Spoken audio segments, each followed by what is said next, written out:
upravo je to još jedan od problema. Upravo kada se govori o odnosu troškova i efekata, neke procedure kada se razmatruju efekat je gubitak telesne mase na kratak, srednji i dugi rok. Kada su u pitanju troškovi, to je šta je ono što treba da se uradi, šta je ono što pacijent treba da propati zbog te procedure i koliki su materijalni troškovi procedure. Materijalni troškovi balona su 50% finansijske vrednosti operacije. Sad imate jednu proceduru koja je 50% operacije, košta koliko 50% operacije i nije efikasna. Nije efikasna.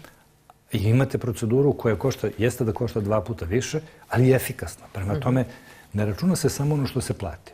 Računa se upravo odnos troškova, šta je ono što treba da se plati i uopšte da se uloži da bi se nešto dobilo. Jer ako vi za novac koji izdvojite ne dobijete ništa, onda je to potpuno besmisleno. Onda potrošite taj novac na neku drugu stranu.